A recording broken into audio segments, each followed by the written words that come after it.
And now let's invite Samia Omar Bwana up to the stage. Samia is the co-founder of the deCOALonize campaign, a remarkable activist who's going to share with us her voice from the front lines of this struggle. So Samia, welcome.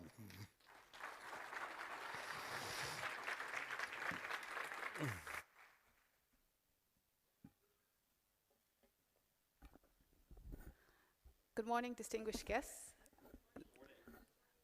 Sorry, ladies and gentlemen, I'm not used to reading speeches, so I'll try my best. I wish to thank the organizers for giving me the opportunity to tell the story, give a testimonial from Kenya, and to tell the story of Lamu. Lamu is one of 47 counties in Kenya.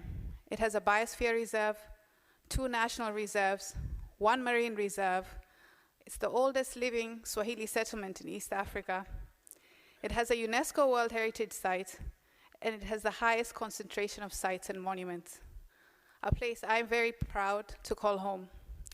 It's also a place where you'd actually least expect somebody would think of the bright idea of constructing a coal power plant, but yet they did. In 2013, the government of Kenya proposed the construction of a coal power plant in Lamu. Save Lamu, a small community organization that has been on the forefront of leading the fight against it, has been fighting since. Save Lamu was formed in 2010 to promote participatory decision-making and sustainable development. Later, they formed deCOALonize, C-O-A-L.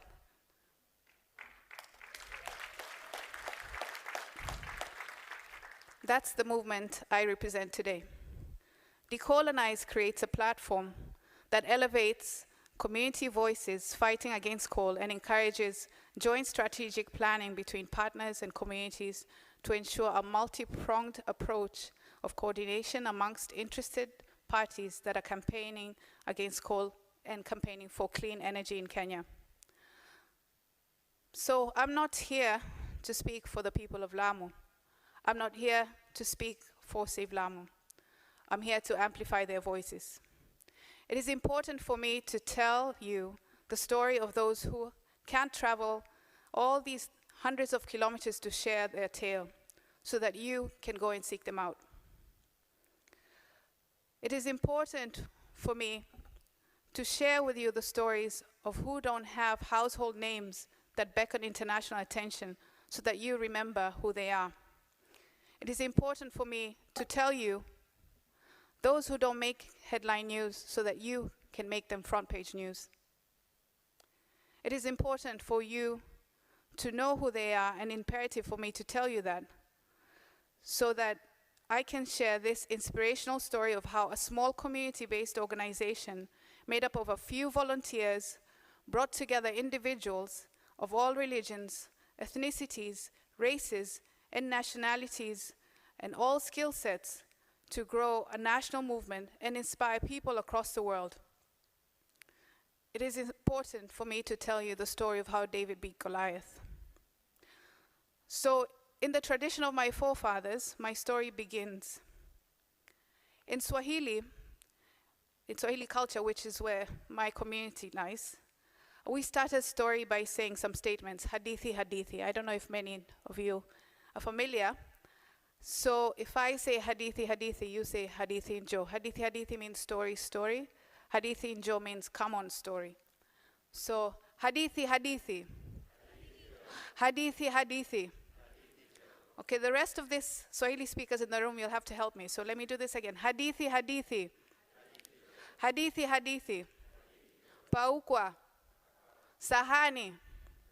Giza. Kiboko cha mtoto mkorofi na maziwa ya watoto wa Nyayo. That's how we used to start stories, so I'm starting my story. So once upon a time, hapo zamani za kale, there was a wise man named Muhammad Ali Badi. Maalim, as many used to call him. Maalim means teacher in Swahili, and he was a teacher to many. Beyond the classroom, he taught many of us about the threats faced by Lamu, environmentally and socially, by the Lamu Port South Sudan Ethiopia Transport Corridor, LAPSET. Lapset was, however, not just a transport corridor. It was actually also a proposed project for gas and oil exploration, as well as an oil refinery in Lamu. The project was proposed without any consultation of the community. Some in the community opposed Maalim. Some thought he was crazy to fight against the government, who, as many know in Africa, is quite a challenge to do so. But some were crazy enough to support him, myself included. A few months after Maalim started an organization called, at that time, LEPAC, Lamu Environmental Protection and Conservation. He met a young and honest fellow. Actually, at that time, he was all the way from South Africa, Gino Gochiara. I think he's somewhere in the audience. Through Natural Justice, who Gino worked with at that time, Maalim Badi got the crazy idea to start a biocultural community protocol and collect the knowledge of the communities. But Maalim Badi at that time didn't know what animal it would grow to be. The BCP grew, it grew faster and bigger than Maalim could ever imagine. The BCP brought communities together under one umbrella to form an organization called Save Lamu. In 2010, Save Lamu consisted of 15 organizations in the local community. Fast forward 3 years ago, Save Lamu worked together with some partners to help amplify the voices of the community onto the national and international level and form deCOALonize, which grew to include affected communities from neighboring communities, including the Kitui Basin, where the Kitui County, where the Mui Basin, there's a planned coal mining project as well. So when Lamu was fighting a coal power plant, in Lamu, Kitui is fighting coal mining project in Kitui. Through the Center for Human Rights and Civic Education, CHRIS. Endlessly fighting online and offline to raise their voices against coal, the communities became a force to reckon with. Many sacrificing, but full of compassion and passion under one purpose.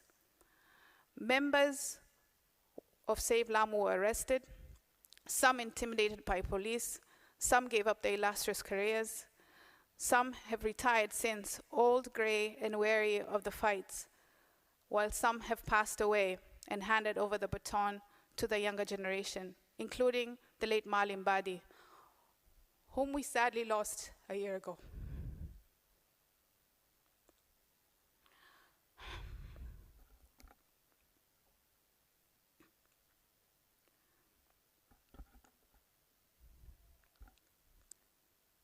Nine years after it was formed, and 3 years after Save Lamu, took the government to the National Environmental Tribunal, opposing the development of the Lamu coal plant. The judges ruled in favor of Save Lamu.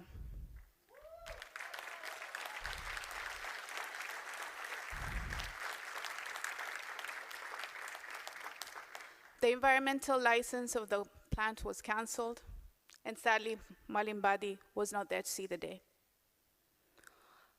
Most stories end and they lived happily ever after, but this is not how the story ends. The court win by Save Lamu is short-lived, as the project proponents have appealed the decision, but the movement is still going strong. We're seeking a divestment model in the campaign against the finances of the project, such as Centum, Gulf Energy, the Industrial and Commercial Bank of China, who is the main financier, the General Electric, and African Development Bank, who have been approached to support the project. That is why we're here today. Lamu has been under threat since the 70s from oil and gas exploration, and more recently, the coal power production. For many years, Lamu has fought this battle alone, and Save Lamu has been the sole voice. But I'm here to say they're not alone, and neither are those communities like Lamu, because they have you. Many countries across the continent, like us in Kenya, are feeling the pressure to invest in fossil fuels. The hope and inspiration that Save Lamu and Save Lamu's story accords to similar, small, unknown communities out there could therefore not come at a better time. It's not just the legal win that has made many excited, but that we have the power to change history, no matter how powerless, how small, and how irrelevant we feel, even as community members. It is overwhelming to see the hope that has been inspired when other grassroots communities in Africa and worldwide contact us to congratulate us and tell us that they are motivated, that they too can challenge the status quo. So it's not whether we win or lose a battle that matters, but the symbolism that together we can all make great strides towards a common goal. Save Lamo and deCOALonize are a testimony to bringing the ideas together and people with passion and compassion to make a difference. The earlier we come to the realization that Lamo and Kitui's win is Kenya's win, that Kenya's loss is the world's loss, the earlier we'll also win. Let us work together to link grassroots organizations with communities in other countries, as well as organizations with the capacity, and build their capacity to amplify their voices. It is in the same spirit and unity of collaboration that led Save Lamo to forming deCOALonize, that we can all work together to build a brighter future by financing clean energy in a fossil fuel-free world. With that, I invite you all to deCOALonize Africa and deCOALonize the world. Yes, the journey may be tough and long, and the quest for success will be very difficult, but at least we will not be alone. Learning from history, decolonization, C-O-L, wasn't fought by one man, no one woman, no one organization, no one country. In that same way, deCOALonize, C-O-A-L, from coal and financing a brighter future and a fossil fuel-free world cannot be done in isolation. It may have started with you and me, but investment in fossil fuels ends with us. Thank you.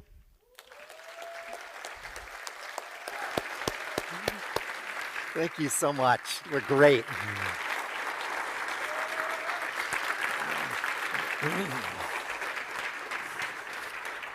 Good.